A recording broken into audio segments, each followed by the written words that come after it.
It's your girl JK, and welcome to another episode of the Many Wigs Podcast, where if it's popping, I got a wig for that topic. Today, we have a very special guest with us. We have executive producer, director of the Braxton Family Values, Tamar and Vince, the Lisa Ray, the Real McCoy, Basketball Wives, the Real, Bridezillas, the list goes on and on and on, Lovey. So we just gonna get into it. Please help me welcome the wonderful Oji. Hey, handsome. How are you, beautiful? Good. How are you? I'm great. Thank you. Thank you for having me. And thank you for being here. I know that you are very, very busy. So we are honored that you stopped by to visit with us. No problem at all. We always make time for you. Oh, I love that. Thank you so much. So what is going on? Tell us about it. Tell us everything. Booked and busy. Like I started a new series, doing a show right now with Matt Barnes and his fiance, Anansa. It's about a blended family. They have 6 kids together, but he had 2. She had 3, then they got together, and then they had 1, so a total of 6. Okay. It's a blended family. The ages range from 5 to 16. Oh, wow. So they're all over the place. And, he's got all this, business opportunities and doing his thing, and she's doing her thing. She was, well-established model. Her mom is Beverly Johnson. And it's a beautiful family show about them blending families. They're not married, but they're building towards marriage. So Nice. It's an exciting, fun show. Very nice. Wow. And when is that coming out? That's coming on WeTV in either March or April. In March or April. Okay, so lovies, you got to look out for that. WeTV in March or April. Be on the lookout for that. So what else? What else is going on? I mean, listen, I got a million things going on. Because I'm always, the name of the game is hustling, right? So I've got projects that I'm developing. I have an animation series called The Adventures of Camellia B with Disney, a development deal with Disney. Nice, right now. What's that about? That's about a young teenage girl that finds a travel time machine. She goes back in time, learning Black history all over the world. Oh, nice. So it's really, the point of it, I'm a father. My daughter is 11. She's into cartoons, and I really didn't see anything that spoke to us. So just through being a dad and watching her and the things that she gravitated towards, I just wanted to develop something and create something that I felt would help my daughter educate her about, Black history and the kings and queens and the untold stories, the millions of untold stories of us doing our thing. Yeah. And I just wanted to help her learn about it, but help the world learn about Black history. So that's a project I'm developing right now. Nice. We're doing a biopic on Miss Marla Gibbs from the Jeffersons. Yes. Her life story is incredible. We're in talks with a couple networks right now about her biopic, which I would be directing. I also have a series loosely based on my father's story. My father, I don't know if you know, but my father was a sitcom director that did The Cosby Show and Who's the Boss and Martin. And we have a series called Delusions of Grandeur, loosely based on his life coming up in Hollywood, Black Hollywood in the 70s and 80s. That's crazy. That was tough for him. Wow. Wow. So any stories that he shared with you? I lived a lot of these experiences with him. My father was the baddest director in television. When Cosby was the #1 show in America, my father was the director, so he was on top of the world. Yeah. But what came with that, though, to be honest with you, in full transparency, was a lot of pressure from the business in Hollywood, and it's a white man dominated business, and he was a Black man doing his thing. But some of the pressures of the business kind of drove him into drugs and hiding his pain as a young director and balancing family and life and everything else. So we were the true Hollywood family that went from living in South Central to the big house in the Hollywood Hills real fast, overnight. Like I remember my brothers and sisters and I like being scared because we all shared a room with the bunk beds and the bed on the side to just this big palatial mansion where we were like scared to sleep in the mansion because it was so big, and, but it was great. We experienced life, but as fast as we went to the top of the mountain, my father unfortunately lost it all too because of some of his decisions in life. So tragically, we went through some hardships as well after experiencing some of the successes from his hard work. But you fight through it, and I'm happy to say that today, my mother and father split up he separated for over 20 years. My father got himself together, got sober, got clean, got his retirement from the Directors Guild, so he got a nice fat check to take him off to the sunset, and got back with my mother. So after being separated for 20 years, I'm proud to say that today they're happy, and we're a beautiful family, and I love seeing my mom and father grow old together. So it's a beautiful thing. Yeah. That is beautiful. So that's what the series is loosely about. It's about all of those crazy experiences in much more detail than that that my father went through his career. Very nice. Well, we're looking forward to that one. Thank you. Yeah, it sounds amazing. Sounds amazing. So, what inspires Oji? Storytelling is the main thing. I'm a director, storyteller by nature. So I think that for me, telling powerful stories that make people react emotionally, you can make people cry, you can make people laugh, you can teach people something that they don't know. I think relatable, powerful stories that make people react emotionally is what I'm about. Nice. So what would you say is the most powerful story that you've ever told? The most powerful story I've ever told is different for me because it wasn't necessarily like financially beneficial. I've had wins that were seen by tens of millions of folks, and then I've had wins that were personal wins that maybe only reached 100,000. And the story there's two stories that stand out to me that I was most proud of. I think one of them is there was a series called They Call Me Dad that Oprah Winfrey reached out to me about doing, and it was about celebrating Black fathers because we don't get the respect that we deserve. Absolutely. So that was a 3-part series where I was able to really focus on fatherhood, and we worked with celebrity dads and everyday dads, but I was really to tap in and tell just amazing stories about amazing dads and different dads, from dads that were raising kids that weren't biologically theirs to dads who wife may have died and they had to hold it down independently, to dads that were first-time fathers and young men trying to figure it out. Just a variation of fathers, but the common thread was they just were ride or die, and they loved their babies and were doing everything and anything possible to just be present. So that was a great opportunity for me, and something I was very passionate about, and I think it was received well by people. Nice. Yeah. Nice. Love it. So what was it like working with the Braxtons? The Braxtons is like family, and they're bringing the show back, and we're supposed to be rebooting it and doing it again. But it was it was a great show. It was difficult because they're not easy to deal with all the time. But what they did with me is they welcomed me with open arms and invited me as family. So, through all the ups and downs, the one thing that makes that show different from other shows that I've done, because I've done the Basketball Wives and the Real Housewives of Beverly Hills and those type of shows as well. But the Braxtons was different because they were sisters, right? And the reality with that is that you could be upset and angry, but there's no getting rid of your sister.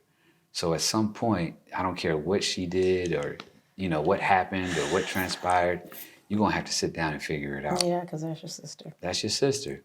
So the beauty of that show is that, a lot of these reality shows are conflict driven, but conflict resolution, If there's a problem, let's figure out how to deal with that problem and figure it out. And with the Braxtons, it was easier in that regard because, listen, you can't hide from your sister. At some point, y'all gonna be at the family barbecue and y'all gonna have to sit down and Sunday talk. Dinner. Something coming up, something wedding, something.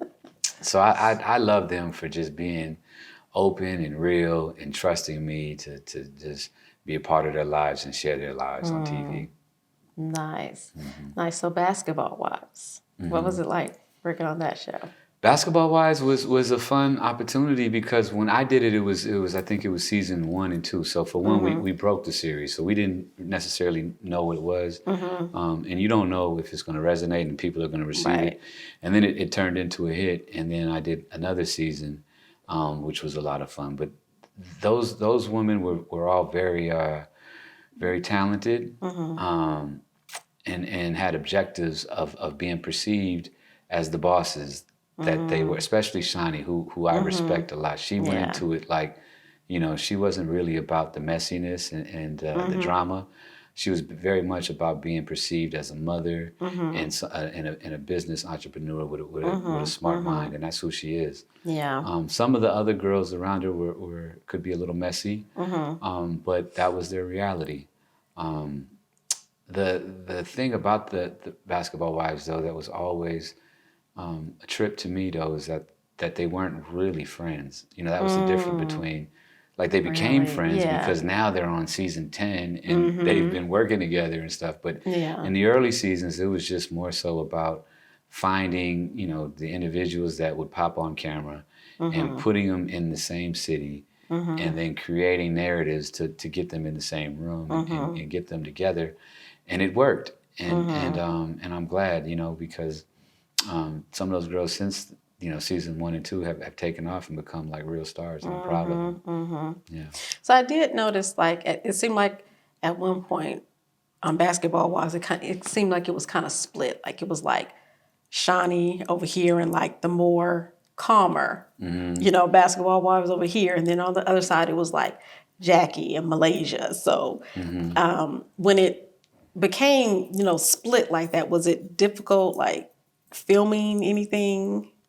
Yeah, you have to pivot and go with it. And the thing is, though, is that, like, the difference between like that type of show and the Braxtons is that they're not really friends, and they're not sisters or family. Yeah. So Shani could be like, I'm not working with Jackie, and you have to respect that. So you got to figure out creative ways to still shoot the show, even though they won't be in the same room together. Yeah. So that's just part of, and sometimes it makes the storytelling part of it a little difficult. But that's our job, and we got to figure out the best way to do it. Yeah, and you do it well. I appreciate it. You do it very, very well. I appreciate it. Very well. So what else is going on? What else is going on? I'm a dad. I got 2 kids who I love very much. My daughter is 12. My son is 8. And Christmas is around the corner, so Daddy is busy trying to figure out how to get them their gifts before Santa creeps up on the scene. But busy with my kids. Currently doing the show with Matt and his family, which is a lot of fun right now. What else? All kind of stuff. I'm trying to remodel my kitchen. If you want to know what else is going on, it's going. Is it getting frustrating? Have you reached that part yet? Well, I haven't started yet. I'm just trying to get to a certain amount of money. That's why I'm putting my head down, working real hard, trying to get to that number so I can go ahead and say, okay, let's go. Yeah. Just working real hard, trying to be a good person, trying to be honest, trying to be a good dad.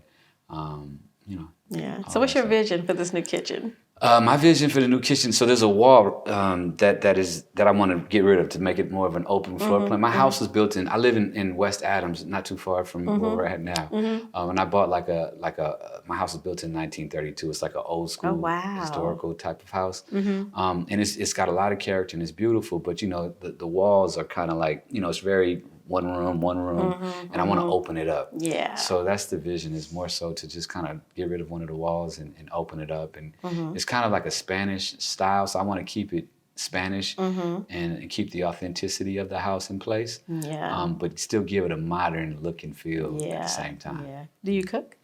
A little bit. A little bit? Yeah. What do you like to cook? So my mom is from the Cape Verde Islands. Have you ever heard of Cape Verde? So it's 10 small islands off the west coast of Senegal, and it's Portuguese African mix. And my mom always made like jagasitas, like we eat rice and beans as our version. We call it jag. So like I make jag and chicken, jag and fish, jag and steak. Okay. But jag is always like our the rice and beans. The rice and beans go. Yes, so I always do my jag, and then I mix it up. But I'm still the taco master and spaghetti and the basics, but my Cape Verdean dishes are where I kind of like do my thing. Nice. Yeah. Nice. So let's see. So I don't like to call them like failures. I like to call them like lessons learned. So what would you say has been like your biggest lesson learned throughout your journey? Yeah, so I think that one of my lessons that I've learned throughout my journey is that if so, I'm a showrunner, executive producer, right?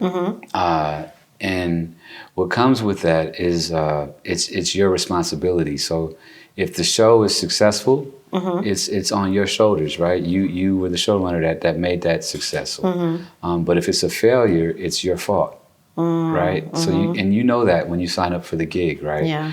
But early in my career, I think that, because there's a lot of influences there's the production company, there's the network, there's the talent, right? So you're balancing all of these different opinions and voices, and then you have to kind of like take it all in and make sense of it and get the show done. Yeah.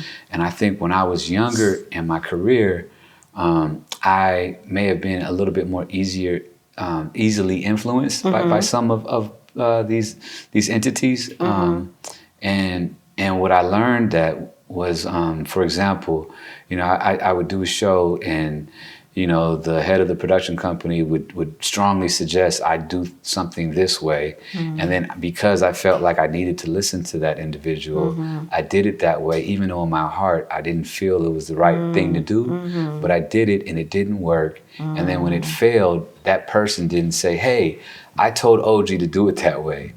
It was Oji's fault. Right? Yeah, So yeah. I learned that it's like if I'm going to fall on the sword and I know what I'm signing up for, then we're going to fall on the sword doing it my way. So that's one of the biggest lessons is that when I sign up for the gig, either way, if it wins, if it loses, we're going to do it my way either way. Yeah, the OG way. The OG way. Love it, love it. So what's the most difficult show you've had to work on? I would say the most difficult show I had to work on for me was Love and Hip Hop. And why that one? I came on, so I had an overall deal, which meant that I had an overall deal with a certain production company where I didn't have the choice of the shows that I accepted.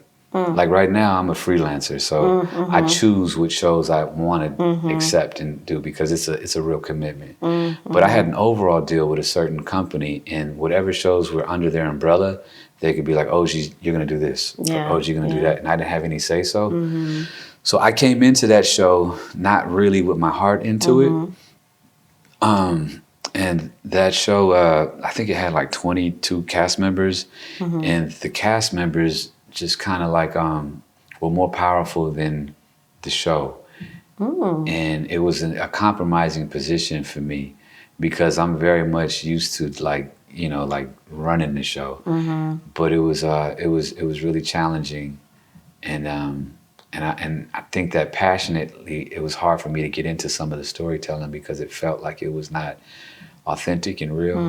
I felt like some of the talent were making things up to make their presence bigger than what it really was, and we're fabricating things and lying and just saying this and creating false narratives and telling us that this was real to them, and it just didn't feel good.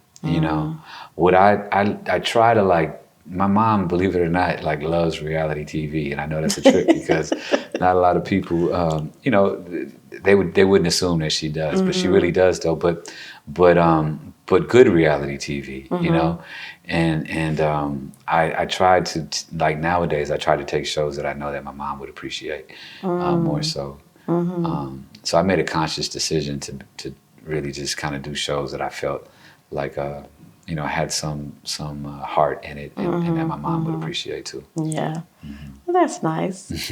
Yeah, moms is important. Absolutely. Yeah. So, what type of show would you not accept? I would not accept a show that is not real.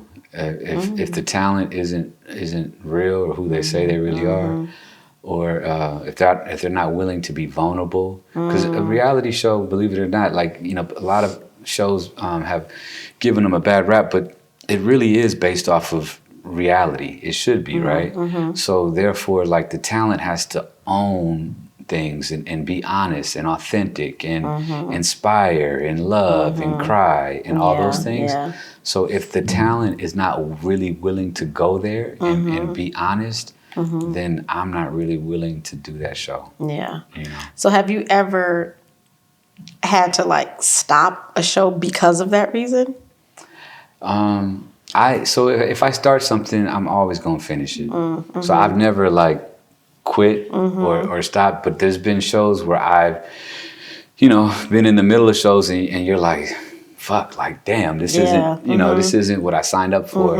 I feel like this is not really what it's supposed to be. And I'm, you know, you work really hard and you meet with the talent and you try to figure out a way, a compromise to get them to be honest. So I've been in those situations, but I always try to finish what I start if I can.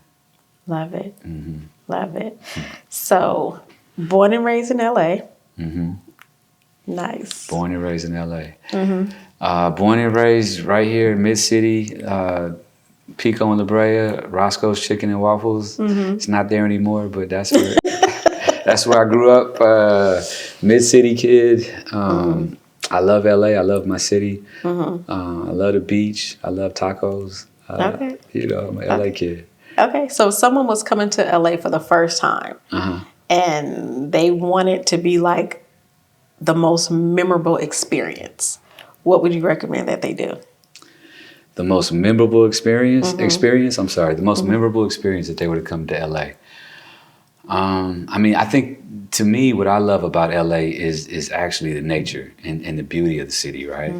So I think that one of the things that's amazing during this time of year is that you could go skiing in the mountains, you know, which is a 2-hour drive to Big Bear, and you could be in the mountains skiing, right? I could leave in the morning and go skiing, have a good time, have lunch, drive back down the mountain, come back to LA, go to Venice Beach, and go surfing in the same day. Wow. So, like, where can you do that at? Like, skiing and surfing in the same day. Only in LA. Yeah. So what do you like to do for fun? I liked to have my friends and my family around. Like, I bought a house. I enjoy hosting. I like being a mixologist and making exotic fresh drinks. I bought a record player. I like playing old school records. Oh, old school. Love it. And having fun, catching the vibe, dancing. I really like having my real loved ones around and enjoying some of the fruit of my labor. I like bringing the party to the house. Yes. That's what I enjoy more than anything. Yeah, so your house is the place to be? My house is the place to be. Not everybody gets an invite. You got to be a loved one. But it is a vibe, though. It is a vibe. Love it. So if you were not directing, what would you be doing? If I wasn't directing, I'd probably be teaching. I think that I really do, and I do kind of see myself at someday. After I get out of Hollywood and television, maybe going towards teaching, because I do really feel rewarded with sharing my experiences with the youth, and I do appreciate you know, the people that were in my life when I was a kid that influenced me, and I just want to do my part to give back and help out if I can too. Nice. So if you could do it all over again, would you change anything? Yeah. And what's that? I would, because look, I think that, so I came up and I went to Morehouse College in Atlanta, Georgia. I got a business degree. My father was a television director, but I had no goals of being in television. I came out and I needed a gig, right? So I worked as a camera assistant on a show called Blind Date. That's my first real gig in Hollywood, right? Then I became a cameraman like the following season.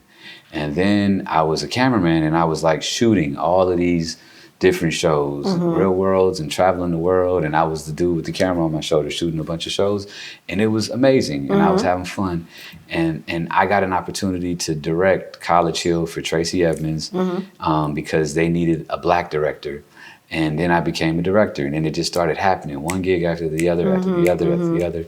And you look up, and 25 years go by, or 20 years go by, like the blink of an eye.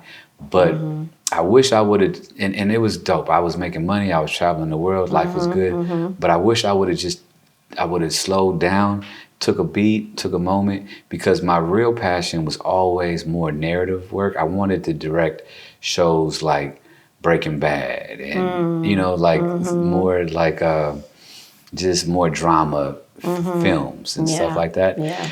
And I've had a successful career, and life has been good. But what happens in Hollywood is that you get categorized.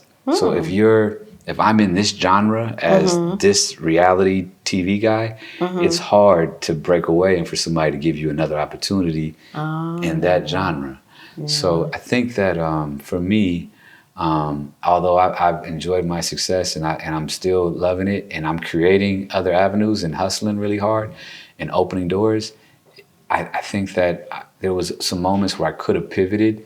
There was one particular where I think I made a choice to make more money as a camera operator as opposed to making less money as an assistant director on a scripted series, where it ain't always about the money. But I chose the money in that exact instance, and sometimes I think about like where I would have been if I would have went left instead of right. Yeah, you know. But no regrets. Life is life, you know. But I do think about that from time to time. Yeah. So you mentioned that you travel the world. So what is your favorite place that you have visited? I love the Caribbean. Like that's my favorite. Like I love beautiful weather and beaches, and you know, the energy and the love of the people. Like that's always gonna resonate in my heart. Like I feel good about that. But like experiences different cultures, like in Reykjavik, Iceland, you know, and the way the people treated me, and looking around and being the only black man in the country is what it felt like. I'm sure I wasn't, but that's what it felt like. And then watching people respond to Osaka, Japan, to Spain, Rome, Africa, Lagos, Nigeria, South Africa. You know, I've really been blessed to see the world, and I think it's the best education in the world is traveling and meeting people and seeing people. Yeah, that's amazing. So do your kids like to travel? My kids love to travel. We need to do more traveling. They haven't done as much traveling as Daddy has because most of the time I'm traveling for work. But I want to take them all over the world. Yeah. That's amazing. It is. So would you ever move like out of the country? Like have you found a spot that you visited and you said, oh yes, I love it here, like I could live here? Not yet. I'm still on the lookout. I really am an LA kid, and I really do love LA. I love LA for different reasons. I love LA, like I said earlier, for its nature and the beauty of it. And I feel like we have the most gorgeous sunsets and that kind of stuff. But and the weather is amazing in LA, you know. Yeah. But I'm on the lookout, you know, and the cost of living out here is crazy. So, you know. Yeah, California's, because a lot of people ask me, oh my God, you've been in California almost 50 years. Like, how do you do it? It's like, you just get used to it. Like when you're born and raised here, right? You're just used to it. Facts. Yeah. Right. And then, you know, people from other areas visiting, like, oh my God, it's so expensive. And then I go other places, I'm like, oh my God, it's so cheap. Right. Right. Like my money will go a lot longer, you know. Over there. Yes. Nice. Yeah. So anything else coming up? Anything coming up? I mean, be on the lookout for Delusions of Grandeur. The project I was speaking on about my father, that's my passion project. And with me being passionate about wanting to tell narrative scripted dramas, it's as good as it gets. So, you know, that's something that's very special that I can't wait to share with the world. Nice. For sure. Nice. Nice. So you've done a lot in reality TV. So have you done any movies, any big screens or anything? I haven't. So when I was younger, I've done like short films, and I've done like documentaries that were in theaters, and things of that nature, but not really anything scripted, long form yet. But like I said, we're doing Marla Gibbs' biopic, which is a scripted piece about her amazing life. She's a pioneer. Marla is 90 years young, still working. Yeah, she's beautiful. Still witty, still just as sharp as ever. I've known her because my dad directed The Jeffersons, so I've known her since I was a kid. And I feel like her story needs to be, like, people don't even know everything she's gone through. Like, she didn't even start acting until she was 42. And and has had just a hell of a life of tragedy, triumph. She's one of the strongest, most resilient women I know, and her story is definitely something that will inspire people. Yes. So I can't wait to share that story with the world. Yeah, I can't wait. Can't wait for that. Much respect to Miss Marla Gibbs. That's right. Yes. Well, I have a gift for you. Do you? I do. So my sister and I, we own a fragrance. Okay. We have an essential perfume called Le Elegance, and she has hints of vanilla and white peony. Okay.